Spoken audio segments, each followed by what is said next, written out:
Open up a question.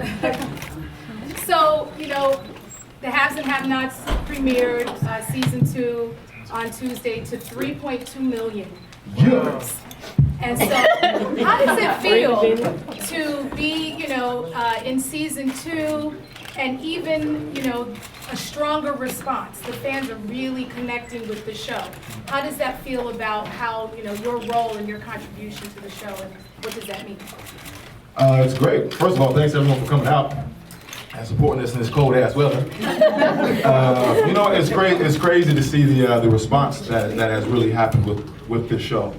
It was one thing to see Mr. Perry and Ms. Winfrey collaborate and you know, bring you guys something that you like, but it's another thing to watch the numbers and the viewers continue to grow. You know, it's almost like, you know, we walk down the street nowadays and it's like we really feel the love. So it's great, you know, and it feels cool to be recognized, something that you work hard for, in terms of like how I feel about, you know, my role. So it's you know, it's a blessing. I thank you guys. Appreciate it. It's fun. You can't wait for him. No, oh please. I'm on the drama show. I gotta answer the drama question. I think it's great what he's doing because, you know, if you watch these shows, there's always cliffhangers, right? And I think what happened with this whole movement of reality TV is we lost the suspense. We lost the anticipation. It goes hand in hand with all these phones and stuff. There is no more of this, you know what I mean? Right. So it's like, I think what he did is I don't want to sound politically incorrect, but he brought real TV back. Right. You know, back in the day, you used to have to wait for that. I don't know if y'all remember the show Dallas, but you had to wait till like the end of the season to figure out if JR died. You know what I mean? Right. Exactly. Who So, shot JR? Who shot JR? Yeah, exactly. It's a little bit before my time. Who shot JR? Mine too. Mine too. I think he brought the suspense back to television. It's great. Yeah, that's a good answer. I felt like I was at church. Yes, sir, that's a good sir. Megan, you had a question? Yes, I had a question for Tyler specifically about the Haves and Have-Nots. Benny's up from the coma, and we were curious about, well, I was, and some of the readership, about the relationship between he and Quincy. It seems like your character is the only one that's going to be chasing after Quincy. Well, you would think, because there's a lot of hinting around the crier, you know, the criers and the Candace dynamic that's going on. But Quincy's been running around sexually assaulting characters on the show. My family, yeah. Exactly, you're the only character that has a clue as to the backstory between he and Candace, the lost baby. So I wanted to know if there were two parts. Are there any teasers you could lend to what's going to happen for that storyline? Yeah. And how do you feel personally, or any actor tips you could share about working with that dynamic? He's a good actor too. Yeah, Regina's a great actor. This is real name. But you know what? In short, to answer the first part, Quincy's going to get dealt with, right? There's no way around it. Right. I mean, I think for me, a little bit of your second part, how I feel about being in a dynamic like that. You know, I'm an only child, so my parents delivered me 27 years ago. And not to be disrespectful at all, not to call them my children, but it's almost like I'm delivering them now, right? I'm almost like kind of their caretaker. I'm the protector, if you will. Alpha male patriarch type. Troy and Fences type, if you guys read August Wilson. Walter, Raisin and Son, if you read August Wilson, you know what I mean? Well, that's actually Lorraine. Lorraine, exactly. But it's like, you know what? You got someone that's running around terrorizing your family. You're talking about the women in your life. I mean, what does that say if I control these people? What does that say about their leader? Where's their leader at? I mean, I'm getting disrespected all over the place. And like, I definitely heard this whole, you know, you guys are gonna see a new layer of Benny. And one thing I heard was almost like, oh, well, Benny a thug now. And like Benny's overbearing. No, Benny's demanded his house, and I'm going to restore some order here. You know what I mean? And that's the way it goes down in real life, at least for my family, and the way I do this. You know what I mean? So for sure, y'all gonna see that this year. Okay. Yeah. Word up, son. He did was he began in his writing by trying some things out and allowing us to begin to learn each other and grow tighter as a unit. And as we did, his writing shifted. And he because we would like read scripts like, that sounds just like me, that sounds just like you. This season, this is a comedy, a sitcom, but there's actually a dramatic element more so than you would expect this season. Do you care to talk about that? Okay. There is. What'd you say? I said without spoilers. Right. So that's my mind moves in that way. So luckily, my mama and my Uncle Floyd are so funny. and everyone else, and Drew and Sandy and Sam, because Linda is going through. And I remember there have been so many times when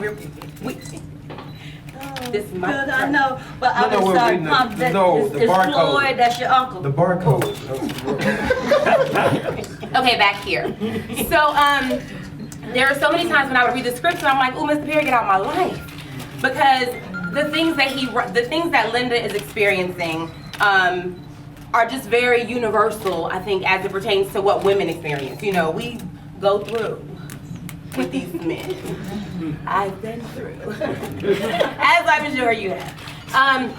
But I think that's what makes the character so relatable. Like Tyler said, it's crazy now when I go out and people are, you know, they talk about how, girl, I remember when, you know, they immediately, you know, go to their story and how their experiences in relationships and everything relate directly to what Linda experienced or is experiencing, and you'll see even more of that in this episode, in this season. I think,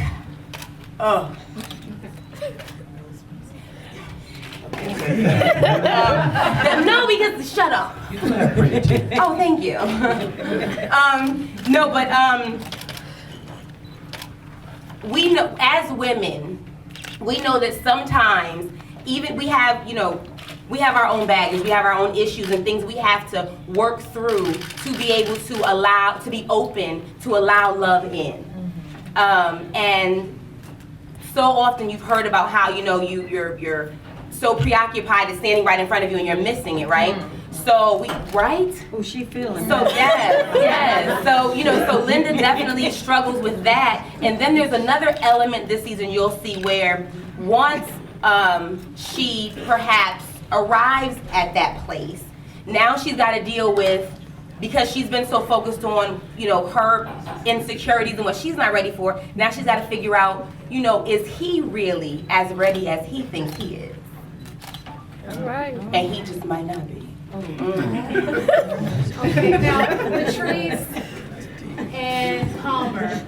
So we know that this season, the Medea character comes in and is here to take, kick ass and take names.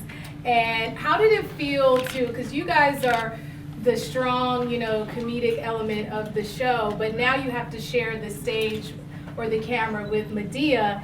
How was that dynamic? Because I know Mr. Perry is really good at ad-libbing and probably makes you laugh on the spot. What was that like? If you both can let us know, how was it? Was it challenging? Give us some insight. Patrice? Oh, well, I'm kind of used to it, and I'd never take anything that Tyler do. You just never like go line for line, word for word, scene for scene. Sometimes he's gone and he's ripped the whole script apart, and you might do the end at the top and the top at the end and the middle. You know, with Tyler, it's crazy, so you just have to be ready and prepared. And it was wonderful once again to work with Tyler. You just go with the flow, and a lot of things that was written, we never did that. So it's just it's a phenomenal cast. Not just, you know, working with Tyler, it's just everybody. You know, we found each other, we let each other be in our own spaces, and we just enjoy and we have a good time with what we do, and we're blessed and we're thankful, and we're just allowing the viewers to enjoy what's happening, pretty much. Yeah. I would say I appreciate the fact of working with Mr. Perry like that, but I had studied.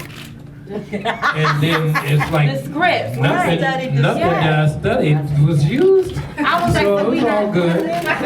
But it's the beautiful thing about it is that he trusts us to be able to pick up and adapt to whatever it is that he's going to do.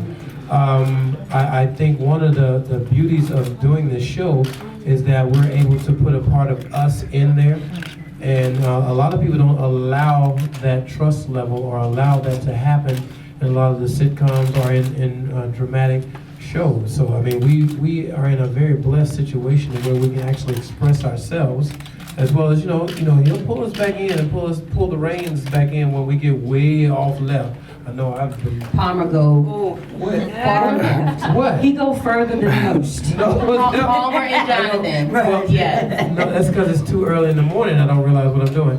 But because we be there old dark 30, and then all of a sudden we're trying to learn a script, and it's like, oh yeah, by the way, we're changing this. But it's the BE ready ministry, so to speak, and so he trusts us to be able to be ready, and even with the have and have nots and everything.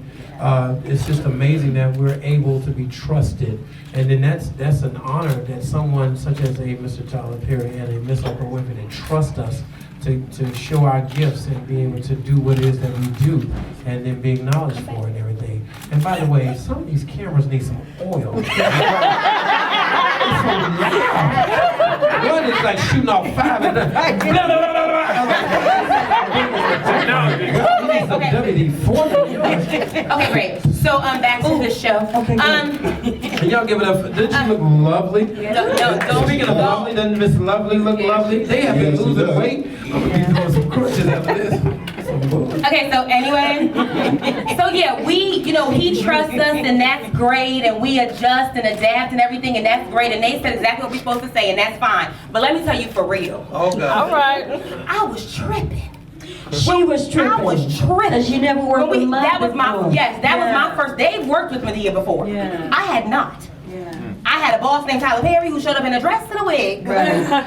And was in that attire telling me action and cut and 6'5". and giving me, and I remember at one point I was standing there with my mouth open just like, and he was like, work, like it's your line. And I was like, oh, like I had to come back. I was, imagine though, like you have Medea, you got Mama Hattie, I was tripping. and then on top of that, it's like I'm trying to make sure I remember the lines, that the script, and then it didn't really matter. But that's because we had so many scripts at one time. They were giving them to us back to back. Right. And you were expected to know. Yeah. Your script. And so when you got knew there, us. so. I didn't know my children when I went home. Seriously. Oh, come here, boy. No, that's how I address my children. What are you? But you know what? And it helps that we have kind of become more grounded in our characters, because you have to be. When you're ad-libbing and all of that, and it's in what you learned all last night and the week before is not what you're doing. You have to be very, tuned into your character, into what's going on, in the script, in the show. Initially, and found out that Medea was actually going to make an appearance on at least 3 of the episodes. Was there anything that you guys had to mentally prepare yourself for, especially, well, you guys have worked with her before, him, but also, but was there anything that you guys had to do, or was there anything that you just mentally said to yourself to prepare yourself for Medea? You better know It was, I was your going to say, damn know your lines. For me, it was know your lines, because you never know where he's going to go. So knowing the script and kind of staying on the script and letting him venture out, that was my main focus. For Kendra, I think she'd answer that better. Yeah? Don't let her answer again, because it'll be dark. Shut up, Paul. Anyway, I know it sounds odd for us to say that the most important thing was to know the lines when we just said we didn't go by the script. But what we mean is, it's almost like you have to know the framework, so that when you're taken outside of it, you know where you were, so you can come right back. Know the story. And that's what. And if you don't know it well enough, like if you don't know the lines well enough, when he gives you 75 new lines and then Medea says 45 of her own new lines, you don't know where to go if you don't know the script well enough to be able just to bounce right back to where you left off. And that was that. And they they prepared me, like they told me, but you can tell me all day, but there's nothing like being there in the middle of it. But it was yet fun. But it was fun. It was a whole lot of fun. But I was tripping. Okay, we have a question right here. I have a question for on the end. Hi. Tyler. Hello, how you doing? I'm good. How are you? Good. Good. How did it feel when you got the phone call about being a part of this show? How did you feel? What was your reaction, or email, or how? Yeah. You know what? I was actually in a place where I was almost like obsessed with turning this dream into reality. Like when I got the call, I was on an audition for something else. You know what I mean? And the one thing about hard work is it always pays off. It's just a question of when. You know what I mean? So it was like when I got the call, You know, first, I started tripping. I called my mom up, I called my agent up, and everything was, actually I called my manager, my agent's the one who told me. But, you know, it was great. I knew it was gonna pay off, but to have it, to draw these cards, Right. to have, you know, pioneers and trailblazers like Miss Winfrey, Mr. Perry, who have conquered these waters, to come back and grab your arm, take you off the land, lead you. I mean, come on, you can't draw better cards than that. So it's a blessing. I got a great family. I got a great home over at the Oprah Winfrey Network. We got great support. It's dope. Because start getting calls more and stuff like that. The only thing I wanted to touch on is as much of a blessing as it is, it's a tricky line you got to walk. Because you know, one of the people that I study is you know, Mr. Washington, Denzel Washington, as we all do, right? And one thing he had said is you got to be really careful when you're breaking into this industry, right? Because you can't just go ahead and say yes to everything. If you guys go research him, he'll talk about well, I can't say that. He talks about the Negro you can't kill. It was a show, or it was a movie that he passed on, right? That would have really changed the trajectory of his career. He probably wouldn't have been, you know, 2-time Oscar winner if he had done, you know, the Negro that won't die. So it's like, it's tricky because I've gotten a couple straight offers. And it's like, you know, coming from a place where I didn't have too much money, it's like, I need some money, you know what I mean? I always want money. You know what I mean? So it's like, of course I would go ahead and you would think that I would go ahead and accept that. But it's like, you just have to be really careful because it's very easy to get stuck in that typecast role. You know what I mean? So even though we're getting this influx of attention in our personal lives, and we love that, and we're getting more attention professionally, it's also tricky. You got to watch your step. You know what I mean? So it's about that. You know, whether it's people talking about Benny being a thug now, or people talking about you know, Hannah, like, you know, letting loose now. It's like, you have to understand, just because you're, you know, a God-fearing man or a God-fearing woman doesn't mean you are not human. I mean, you're talking about someone who hasn't had contact in how long? I mean, we all need to be loved. We all need to be vulnerable and open and stuff like that. And I really think that that's what she's seeking. You know what I mean? So I think it brings more of a realness, or like an aspect of like humanity to it. Because that's not real. I mean, yeah, it's realistic. There are people that just sit here and pray all day and don't do anything, keep the chastity belt on. It happens. But like, realistically, we're all human. And as adults, we have needs. That's all you're saying.